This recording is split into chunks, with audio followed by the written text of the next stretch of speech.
I'd like to call the meeting of the Legislative Budget Office Oversight Commission to order. It's Monday, October 16th, 2023. This meeting is being held as a hybrid meeting, held in accordance with Minnesota Statute 13D. I am attending the meeting in person in Capitol Hearing Room 120, along with Senator Eric Pratt is in person and Representative Steve Elkins. Other members are attending remotely, and we have a quorum present. I'd like to welcome everybody to this second meeting of within a couple months here.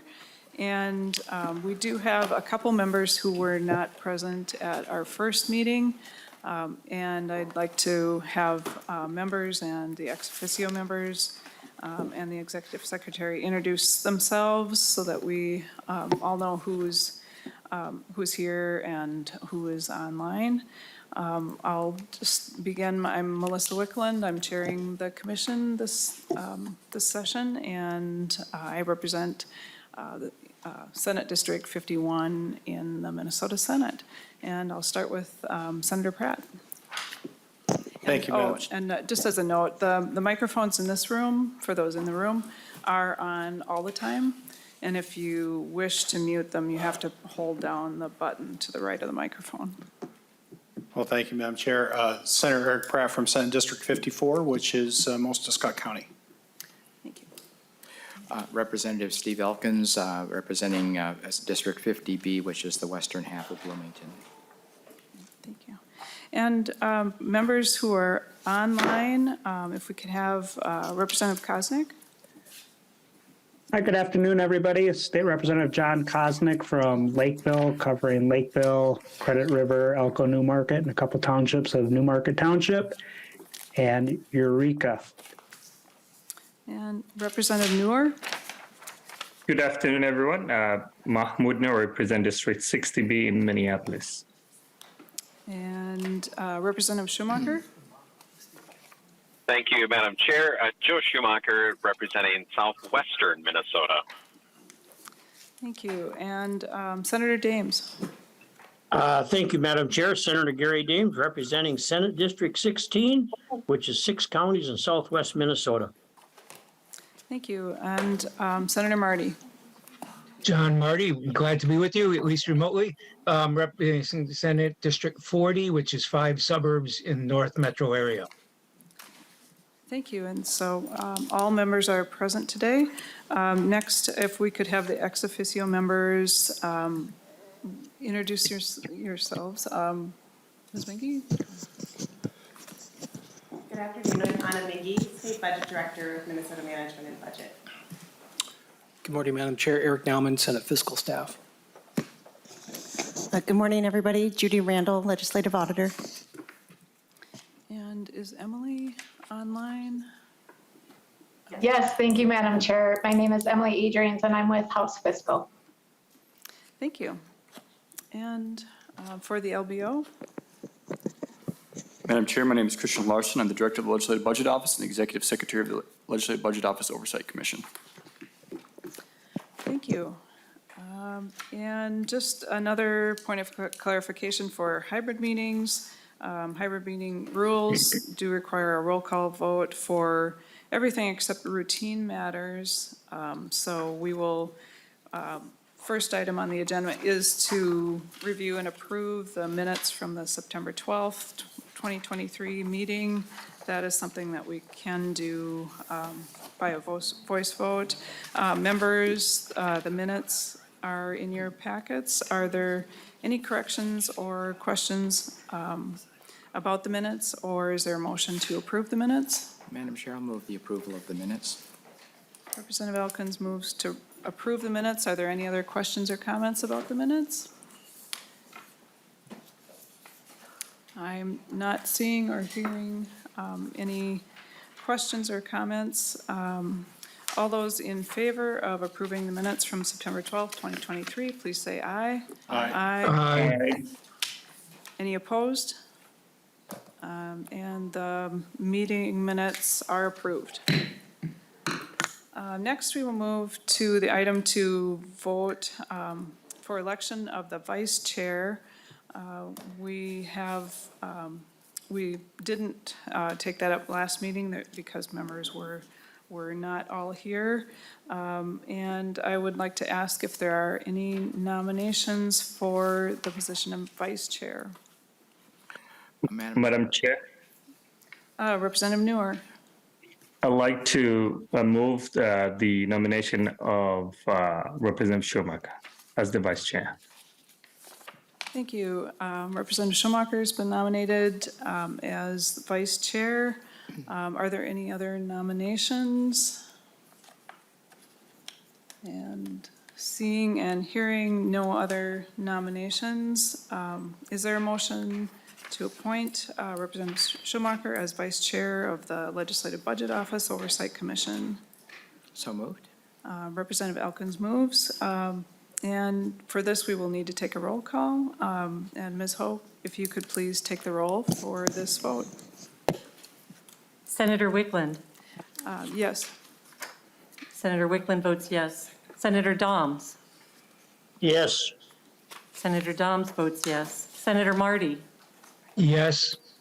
Senator Marty votes yes. Senator Pratt. Yes. Senator Pratt votes yes. Representative Elkins. Yes. Representative Elkins votes yes. Representative Koznick. Yes. Representative Koznick votes yes. Representative Noor. Yes. Representative Noor votes yes, and Representative Schumacher. Yes. Representative Schumacher votes yes. Those all voting members have voted, and it is unanimous, Madam Chair. Seeing that all members have voted in the affirmative, that Representative Schumacher be voted as the next vice chair, and the motion does pass. Thank you, and congratulations, Vice Chair Schumacher. Thank you for being willing to take this role on.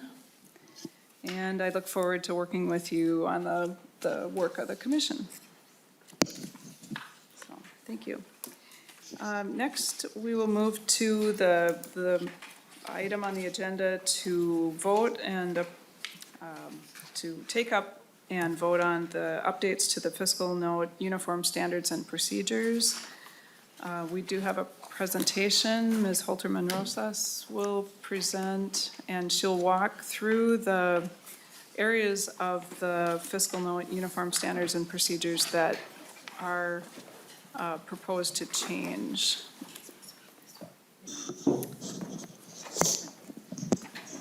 We'll let her get set up. And I think, which would you prefer that we ask questions as we discuss each item? Madam Chair, yes, that works fine for me. Okay. So you can please state your name for the record and proceed. Members, you do have the binder that we were given that has the noted changes, and I think you'll cite the pages and the changes. Please proceed. Thank you, Madam Chair. My name is Alyssa Holterman Rosas, and I am one of the lead budget analysts with the LBO. So I'll go over the updates to our proposed changes to the uniform standards and procedures that have been changed since our September commission meeting, based on conversations that the commission had in September, as well as some follow-up conversations with the chair that have happened in the meantime. So I'll briefly go over all of those updates. I'll skip over the proposed changes that we did not make any updates to since the last meeting, but if members have any questions on that or any others, just let me know. Ms. Holterman, can you speak a little bit more into the microphone so I can hear better? Is that better? Yes. Okay, I'll speak loudly. So as the chair mentioned, in your binders, you have a full copy of what the draft USPs would be as they would stand if approved today by the commission. As you can see, we've also updated the look and the formatting and the feel of the USPs to align with the LBO's branding that was adopted since the last time the Oversight Commission adopted the Uniform Standards and Procedures. So each page of the USPs that we're proposing a change to has a page either attached to it or attached to the page across from it that looks similar to the summary document that you had in the last commission meeting with the former language, the proposed new language, and then a description of each of those changes. So as I did last time, and as I mentioned, I'll pause after each updated change, and if members have any questions, I'm happy to take them as we go along. So the first proposed change is to page 6 of the USPs, and it has been updated based on the conversation that the commission had in September. It was updated to add the word estimated to the description of the expenditure changes that are included in a fiscal note, so that now the the second sentence in the first paragraph under fiscal note now reads, fiscal notes show estimated expenditure changes, increases costs or decreases savings, non-tax revenue gain, and non-tax revenue loss. So the only thing that changed there was the addition of the word estimated. And prior to our proposed changes, the word potential was there, but we used estimated as that's what's in the LBO's statutes in reference to fiscal notes. So that the rest of the proposed change is exactly the same as it was in September. So I'll pause there if there are any questions on that update. Members, any questions? Senator Pratt? Thank you, Madam Chair, and I think this was an issue I brought up last time, and sorry I haven't had a chance to reach out before the meeting, but when I was reviewing this,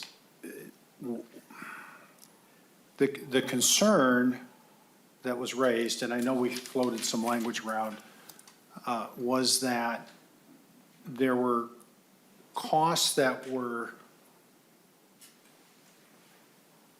identified but couldn't be estimated. And we felt like there should, so the idea around the potential cost was to ensure that maybe costs that couldn't be quantified were identified and included and maybe encouraged to be ranged, right? You know, we'd hope they could be between, $1 and $100 million or something like that. My fear is that as I think through this, the word estimated means only those costs that were in fact considered by the agency and not any additional costs that may have been that may be identified but not estimated. And I think Representative Elkins last time brought up the fee for service as one of those examples. And so what I'd like to understand is, as we look at the term estimated, does that give the fiscal note the breadth that it really needs? Mr. Larson or Ms. Rushman? Madam Chair and Senator Pratt, thanks so much for the question in the line of kind of this thinking. So we pulled the word estimated from the Minnesota Statute 3.98. That's what's carried in the establishing statute of fiscal notes. Our practice has been to ask agencies to include the expected costs. And if there's costs that are possible, but we ask what's the most likely scenario, but then also carry expected costs in the assumptions that may also occur or talk about that in a range. And so we have a user guide that kind of gives a little bit deeper meaning into how to apply the standards and procedures, which has a section on how to use a range of costs in these type of situations. Certainly if the commission would rather have potential, I think that does also represent what we're asking from agencies already. And so if we think that better represents that, certainly we can make that adjustment before it gets adopted today. Any other thoughts? Oh, Representative Elkins? Thank you, Madam Chair. Yeah, the specific example I brought up was in reference to the Medicare, House File 816. I don't know what the Senate file was, but the fiscal note there acknowledged that there would be a cost from abandoning managed care or allowing people to opt out of managed care, but But the comment was the impact of loss of care coordination services by MCOs likely has a fiscal impact, but is unquantifiable, and so there was no estimate provided at all. And I think in cases like that, where there clearly, would be an impact, there should be at least an attempt to estimate it with some kind of confidence interval around the estimate. In this case, the closest thing is, for comparison purposes, would be the way Medicare works.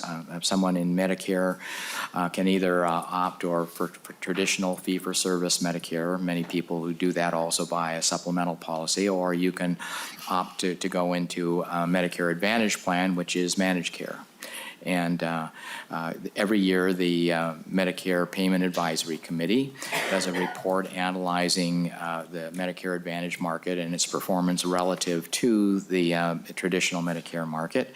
In the 2023 report, they found that the average cost per member per month for Medicare Advantage was 17% below the cost of fee-for-service Medicare.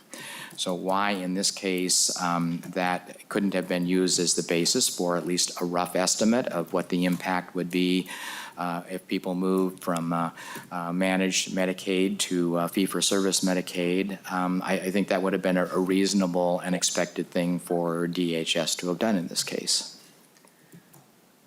So are you concerned that if it's estimated that there's some potential they feel that they won't include those numbers that we're saying, really should be included? Is that, Senator Pratt? Thank you, Madam Chair. That's exactly what I'm concerned about. Not only that they won't be included, but potentially now, just by using the word show estimated, that we might not even get that narrative aspect to it, that they'll only provide in the fiscal note what they either are able to, or, in some cases have put the effort towards estimating. And it'll leave a blind spot for us legislators to, as we consider these bills, to understand that there might be other costs. I know and again, I apologize, Mr. Larson, and I should have talked to you ahead of this, but and I get where you're coming from with the statutory piece, and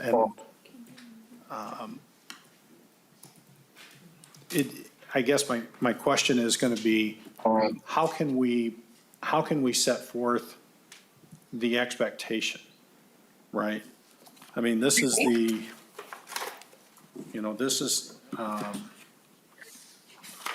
uniform standards, right? This is what people have to comply with. And so we have to set our expectations here in order for them to flow through to the user's guide and other documents that are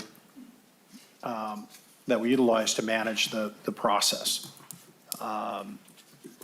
And I get where, I get what you're saying in the legislation. What we mean in the legislation when we say certain things, and I guess what I'm looking for is the comfort to make sure that that we've got it documented to the point where in the standards, right, in the expectations, that those costs will be. I agree with Representative Elkins. I think we have to do a better job, and we've talked briefly about how do we give the LBO the authority, additional authority to push back to get those estimates. And maybe that's this conversation, maybe that's a tangential conversation that we have. But certainly, I don't want to lose information that we're currently getting. I'd like the LBO to have the authority to push back and get information like Representative Elkins has identified. Mr. Larson, do you have any comment first, or should I go to Representative Elkins? Just to elaborate on that, I think, would have always guessed that when the LBO was created, it was authorized to push back in cases like this where clearly there are gaps in the information provided by an agency. Certainly, if that's not the case, then additional legislation should be put forward. But it's always been my assumption that LBO was going to be something more than just the entity that shuffles the paper around and checks that the I's have been dotted, the T's have been crossed, and that the numbers add up as supplied by the agency. I'd like to see the office be more than that. Any suggested potential solutions, or do those of you ex officio members, do you have any comments about how we can kind of make sure that we're able to gather the information that is needed? Madam Chair? Senator Marty. Madam Chair, we lost all sound about 3-4 minutes ago. It just came back on, so I don't know where you are now. If you could back up a little bit. Chat's disabled, so I couldn't let you know, but we couldn't hear a thing for the last 3-4 minutes. Okay, I'm sorry about that.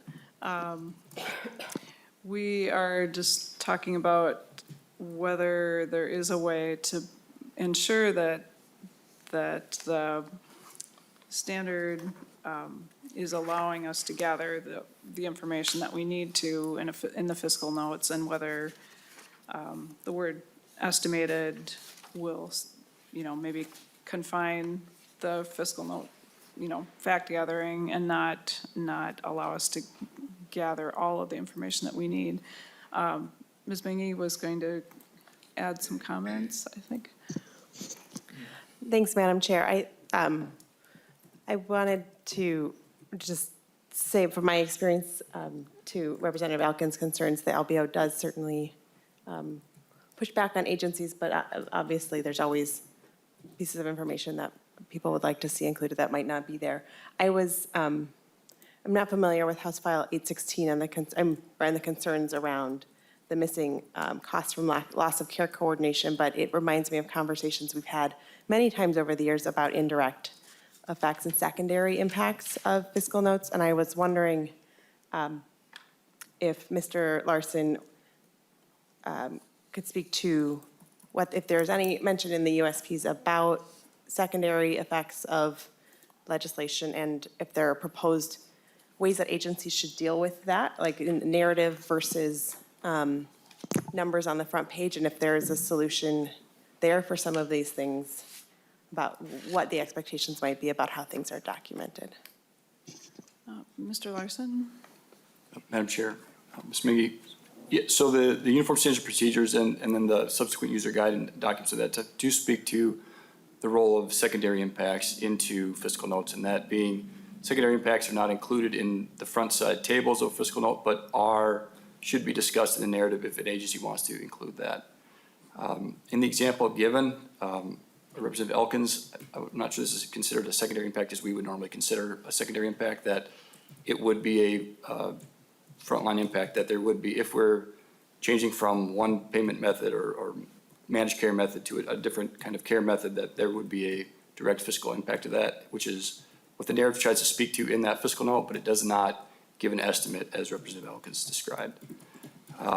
And then to the broader question of how to address this and make sure the standards do speak to what we want to make sure is in the fiscal note, to Senator Pratt's kind of question.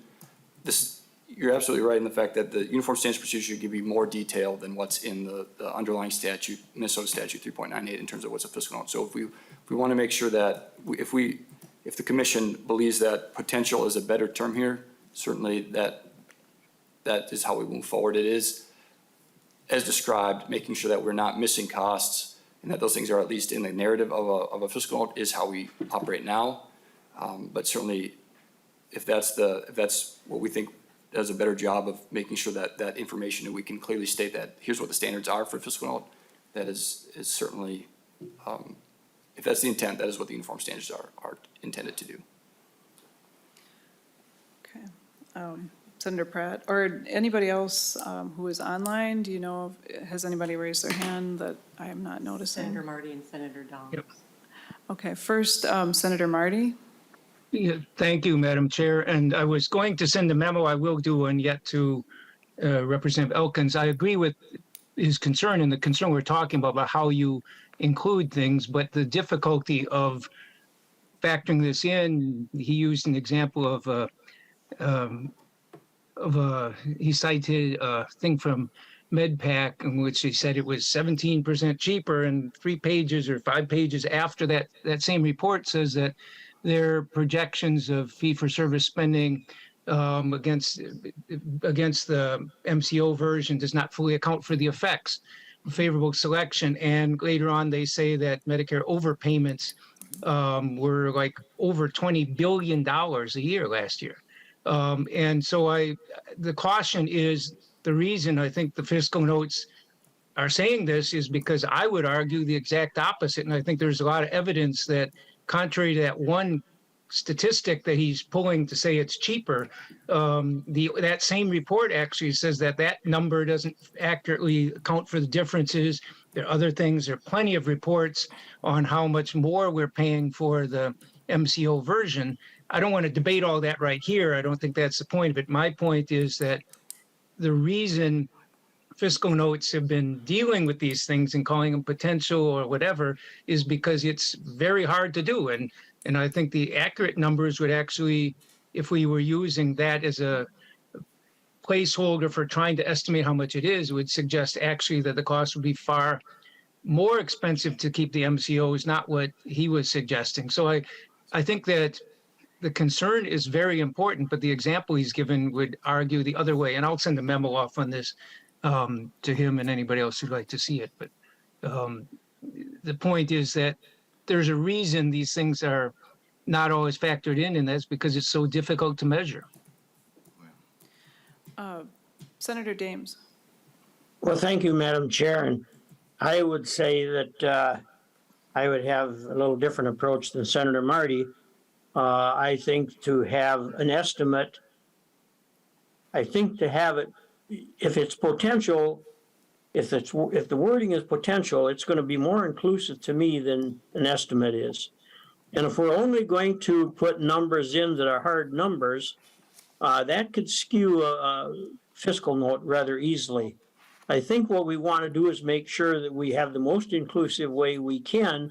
And even though the numbers aren't hard, it's better to have an estimate or of a potential cost than to have nothing. So I would suggest that we use the term potential. I think it's more inclusive, and I think it requires a little more research to get a little better handle on these fiscal notes. Thank you, Madam Chair. Thank you. Any other, Ms. Randall? Thank you, Madam Chair and members. I feel like this is a place where we could have both, honestly. So there's an interest in having an estimate of the expenditures that we feel are most certain, right? But then I think there's also an interest in either in the narrative or somewhere kind of also identifying those that are likely to happen, the potential likely impact. I don't know the exact words, but I don't know, in my family, we have an expression of buy both, and this one strikes me as one where we can buy both, where we can keep the estimated expenditure changes, which is truer to the statute, and I think the kind of core interest of a fiscal note, but then also include in the definition that interest in those other likely anything's potential, right? And so, but I think we want to limit it to the likely potential financial impacts. I don't want to wordsmith it here, but is there an opportunity to add something else to the list or add a sentence here that can capture both? Senator Pratt.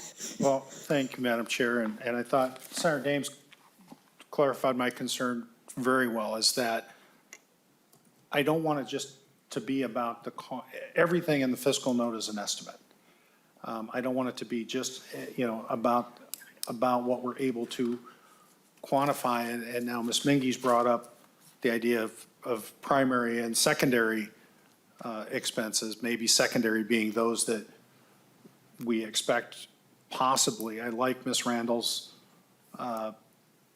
idea of, let's see if we can buy both. Somehow, that's what I think we're getting at. We want to know the cost that can actually be estimated, forecasted.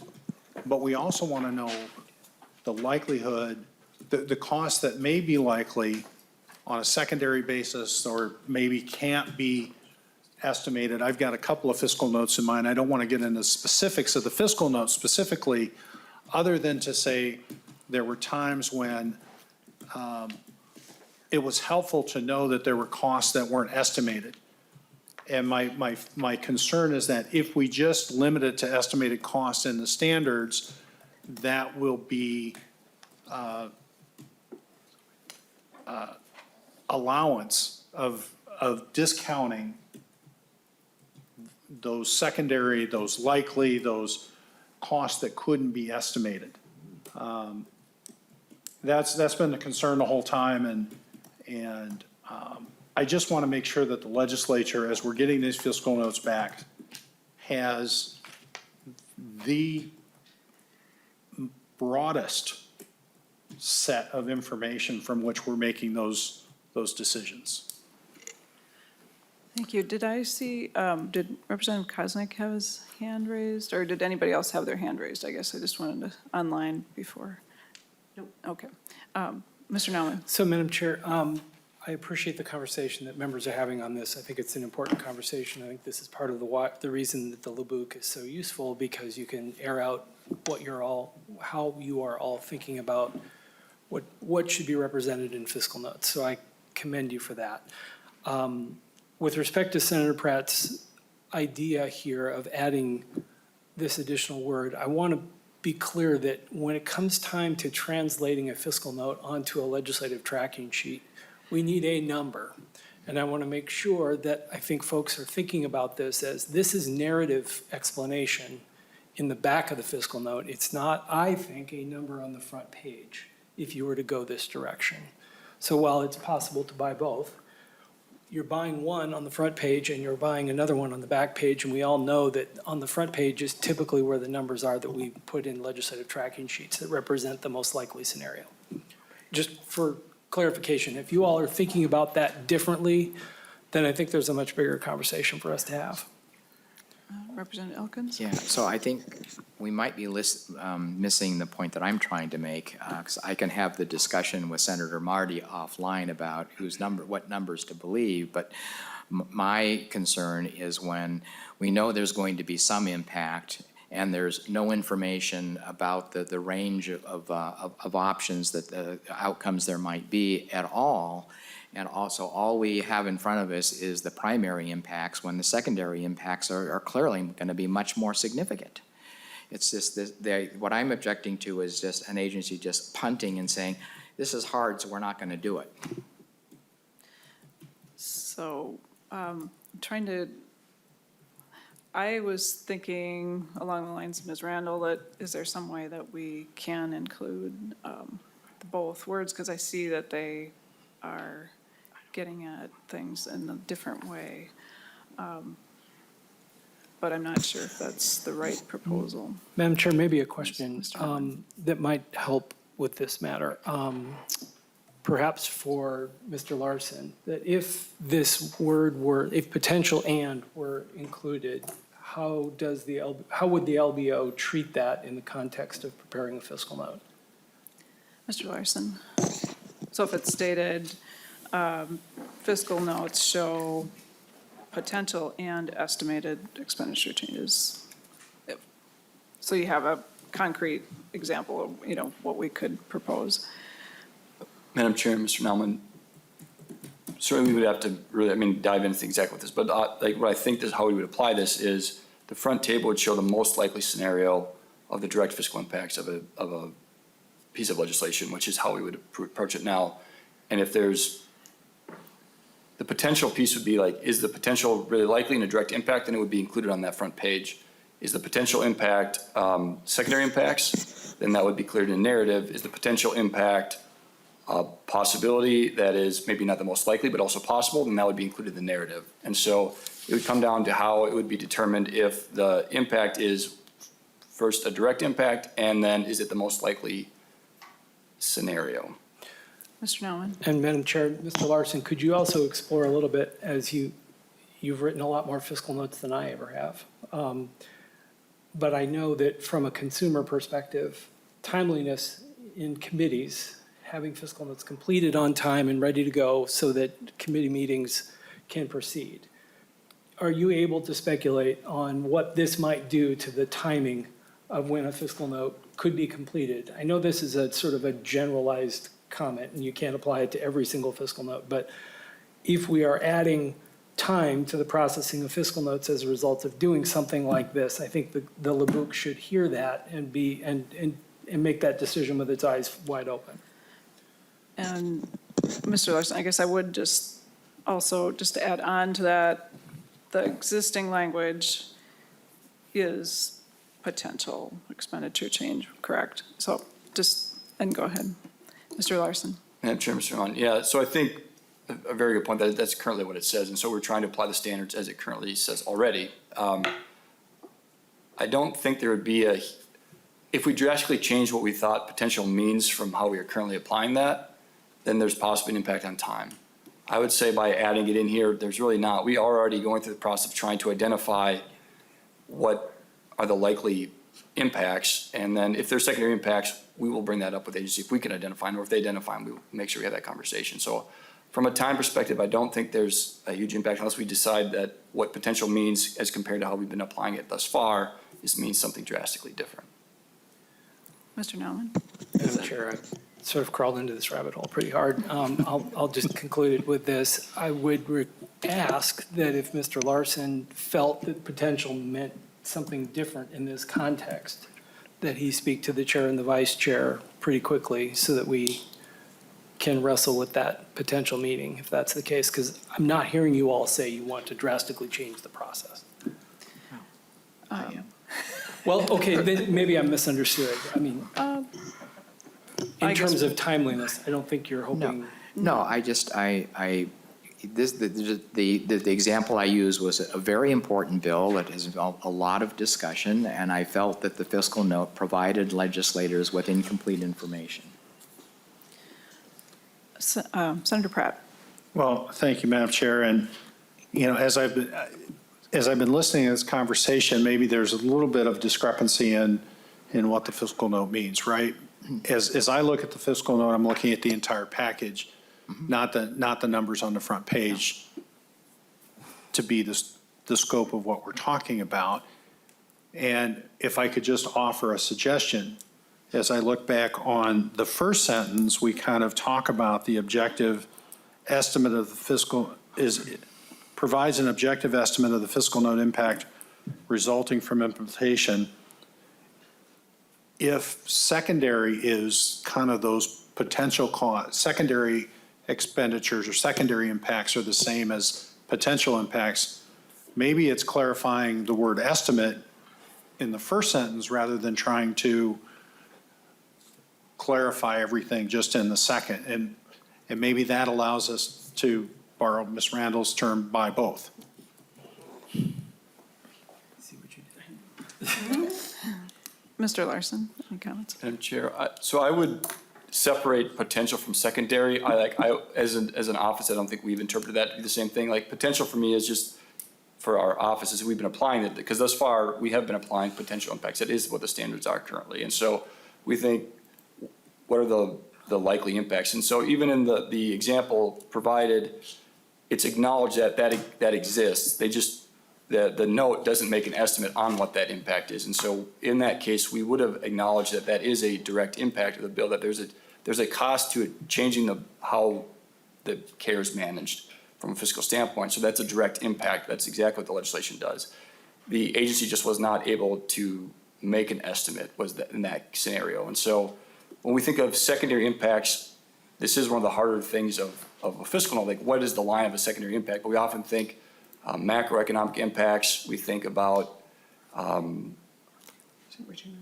return on investment type things. Like those are the things that traditionally get excluded from a fiscal note as secondary impacts. So when we think about potential impacts, how we've interpreted up to this point is just what's possible, and then we'll make a determination if that's secondary or not. And so we haven't used that as an exclusionary piece of like, well, we're not going to include that because we think it's potential. And as you kind of mentioned that previous sentence, just something for me to offer to the group, if we want to use the word potential, because again, that's how we're using now. And if we think that's the right word to again carry out what we expect to be in a fiscal note, we could say in the first sentence, a fiscal note provides an objective estimate of the potential fiscal impacts resulting from the implementation of proposed legislation, and then keep the change as provided so that they're both in there. The potential piece being we want to make sure we catch the range of possible impacts. I don't think it would change how we're applying fiscal notes. And then to Representative Elkin's comments, I feel like in these, I think the idea of when does it become too hard to estimate something to include in fiscal note is a really good question. We need to keep digging into that. I'm not sure the word potential does or doesn't solve that problem. I think it really is how do we want to apply these standards once they're in place is how hard do we say, yes, we have to have a number, I guess I'll leave it there. Okay. Representative Yeah, Elkins. thank you, Madam Chair. I honestly can't tell that much difference between estimated and potential myself, but I think the issue that Senator Pratt and I are emphasizing is it's in addition to whatever changes we want to make here. I mean, I want us to say something that says you can't just punt on something just because it's hard to do. And I would say that I think that is something that we should have a longer conversation about, that where do we get at that, the possible ways we could solve that. So for this particular proposal, your thoughts, Senator Pratt, on the proposal? Thank you, Madam Chair, and thanks for that suggestion, Mr. Larson. I think adding potential into that, an estimate of the potential fiscal costs probably covers the immediate concern, because it defines what an estimate is. And one of the things I've learned about being in the legislature is that if you leave something open for interpretation, it usually gets interpreted the way you didn't intend. So I think this is allowing us to be a little bit more clear on the breadth of what that estimate will include. And then I agree. I think we do have to go back and, Mr. Larson, whether you need additional authority or whatever for pushing back on the agencies, I think that's the longer discussion, Madam Chair, that we need to have. Thank you. Madam Chair, Senator Marty has his hand raised. Senator Marty. Yeah, thank you, Madam Chair. And this is a very important discussion, and as several of you have mentioned, I'm not sure that this word choice I can live with either or the both. The auditor suggested. I think we could live with either or both, but I think it's not going to get to what to the bigger challenge, which I'm not sure how you do get to it, because again, in the illustration that Representative Elkins gave earlier, I would say that the evidence is actually that it would in the exact opposite outcome that he thinks. And when he's saying the one and that same report had stuff to the contrary of that and plenty of other sources, I come to a totally different direction, and I picture the state agencies are going to have the same sort of dispute on all of these. So we can say, hey, dig deeper and don't punt on this when you don't know, but how do you not punt? I mean, what do? You don't know if it's increasing it or decreasing it. The range is, and the disparities in how people interpret things are so significantly different. I'm not sure I think this is an issue we should keep discussing, but I'm not sure that this discussion today is going to resolve anything there. Senator Marty, I don't think that we would say that we're resolving that. I think we do have, we have several other items that we've made changes we want to go through, so we can decide whether we want to approve the new draft so that the LBO can work on implementing it. But I guess right now I just want to clarify that, are there any other questions or concerns about adding the word potential? And Mr. Larson, can you read the sentence as you would envision with the word added? Yeah, so it would be under the description, item A, fiscal note. It would start, a fiscal note provides an objective estimate of the potential fiscal impact resulting from the implementation of proposed legislation. Fiscal notes show estimated expenditure changes increases in costs or decreases savings, non-tax revenue gain, and non-tax revenue loss. Okay. Does any member have a question or concern about that? Senator Pratt? Madam Chair, I like that change. Okay. Anyone else online have any comments about that? Otherwise, I'll request that you consider that within the changes that we want to vote, on, or if we get to the end and we're taking a vote. And then Ms. Halterman Rosas, or did Mr. Madam Chair, you Nauman? could have a member incorporate that in the motion when you ultimately make it, if that's Oh, what's happening yes, we here. will have an amendment, we'll add that to the motion, yeah, as well. Okay, Ms. Halterman Rosas, if you want to continue. Thank you.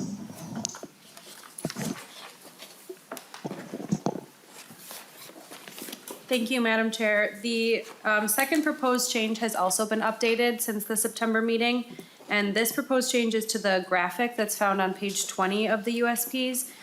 In the September meeting, the commission members had conversations about several elements of it that had changed.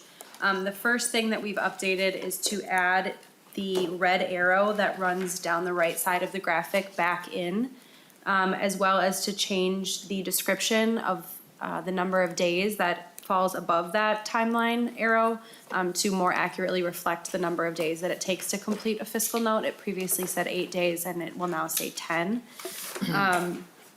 We've also added an additional footnote at the bottom of the page that more accurately describes the difference between the default due date in the fiscal note tracking system and the actual average number of days that it takes to complete a fiscal note.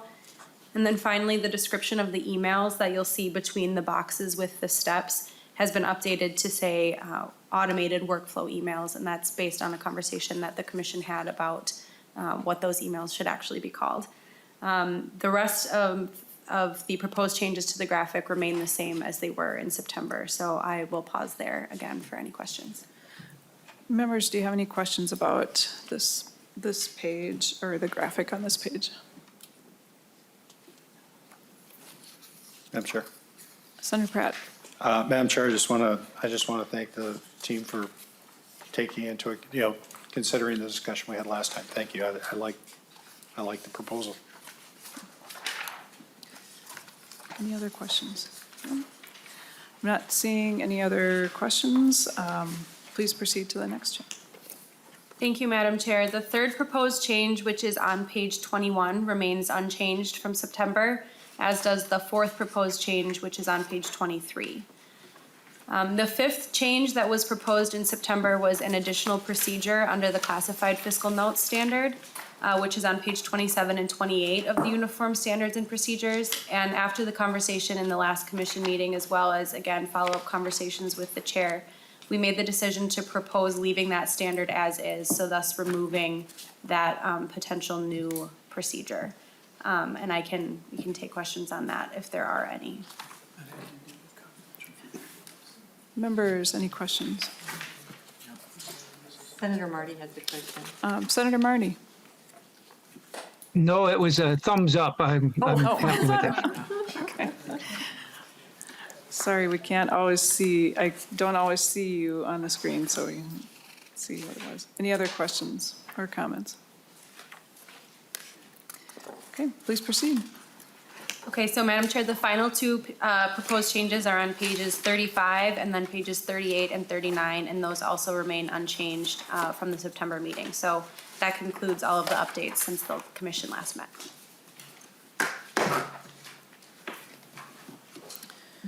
Members, any questions about those items? Any online questions? No? Okay, well, if there are no other questions, we're at a point where we can take a vote on, let's see. Senator Marty has his hand raised. Senator Marty. Madam Chair, I'll move that we adopt the proposed changes with the one addendum that you had mentioned earlier, incorporating that change in.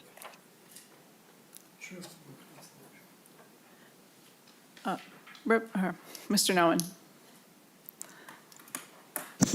Madam Chair, I was just consulting with Anna Mingy, and I think she has a technical change to Oh. recommend. I'm Oh, sorry, I was thinking- hoping that we could deal with it on the side. Is on the fiscal note process flow chart, I just noted, I think, what is an extraneous word? And I was wondering if that needed to be discussed in this setting. In the box that agency fiscal note coordinator submits, there's the word on is still there, so it reads submits on fiscal note in FNTS. Yeah. Sorry to interrupt the. No problem. No, that's, is that have you captured that? That's correct, yep. Okay, That thank you. update should be made.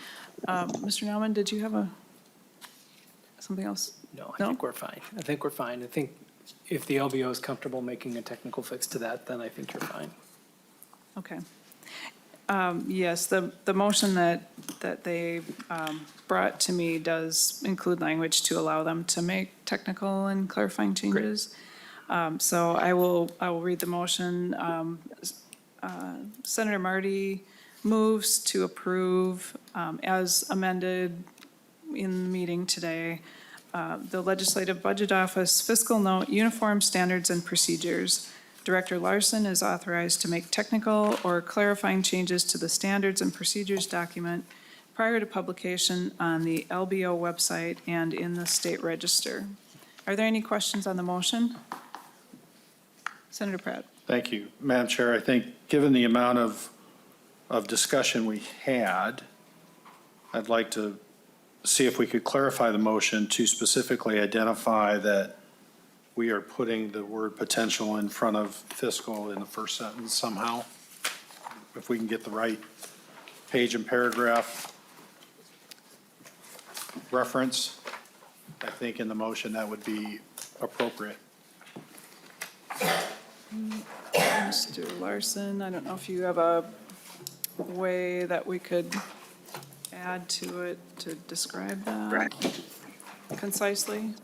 Madam Chair, I will look at the motions written up and see if I can quick write it up so that it incorporates that change, Okay, to be specific to that change. thank you. I mean, I think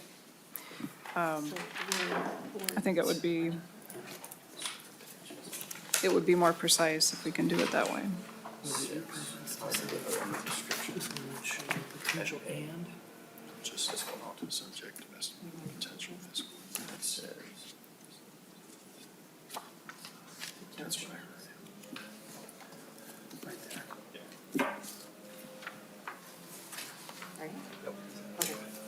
You need this? We could read it in. Sure, we can, I can have him.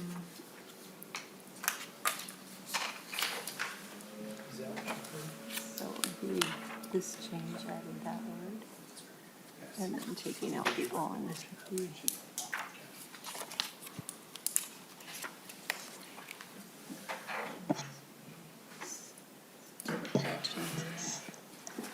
Page 20. Page 6. Page 6 and page 20. Okay.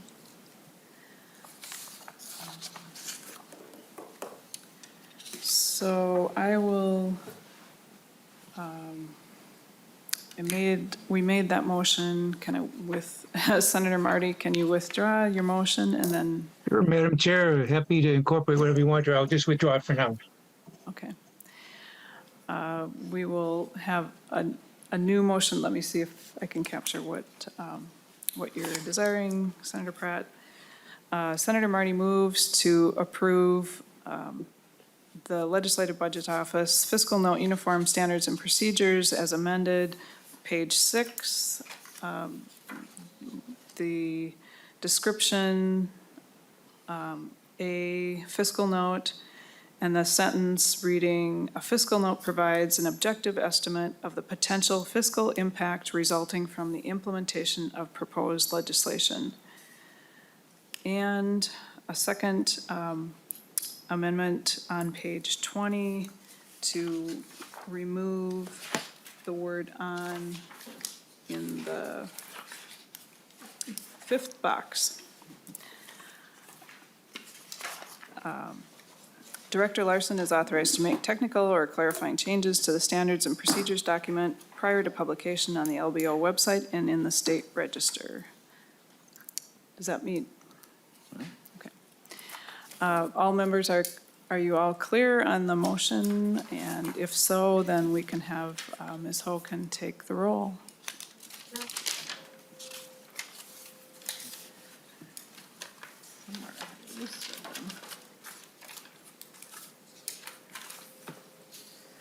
Thank you. Senator Wickland. Yes. Senator Wickland votes yes. Senator Doms. Yes. Senator Doms votes yes. Senator Marty. Yes. Senator Marty votes yes. Senator Pratt. Yes. Senator Pratt votes yes. Representative Elkins. Yes. Representative Elkins votes yes. Representative Koznick. Yes. Representative Koznick votes yes. Representative Schumacher. Schumacher, yes. And Representative Noor. Yes. Representative Noor votes yes. Madam Chair, all voting members have voted affirmatively. Thank you. There being 8 yes and 0 no's, the motion does prevail and the motion does pass. Thank you, members, and I appreciate the discussion about these changes. And I hope that now the LBO can move forward with implementing these into the standards and procedures, and then you will publish a new version, and then will that be distributed to members and posted? Mr. Larson? Madam Chair, that's correct. Okay, thank you. The last items we had on the agenda, number 4, future meeting dates and topics. At this time, I don't have any, in talking with Mr. Larson, we don't have any potential dates to have a next meeting set up. I would like to have a conversation with Mr. Larson about the potential topics that Representative Elkins has brought forward, to see how we might go about, exploring those. And if other members have items that you'd like to have considered as a potential future topic, if you could send those to Mr. Larson and myself, and then we can incorporate, discussing when it might be possible to take those up. And then we can determine when we would need to have a future, or have our next meeting. And I do not have any other items determined by the chair. Members, any questions or comments? If not, No, so is the plan to come up with a date for the next meeting and then have some of the things I've raised on the agenda for that meeting? that would be the proposal would be to have the next meeting to talk about Yep. those, but I don't know when exactly we would be setting that forward, so I don't really want to set a potential date until we have a discussion. Does that make sense? Sure. Okay. All right, well, I see no other business for us today, and I appreciate members' discussion and coming, and thank you for your time, and this meeting is adjourned.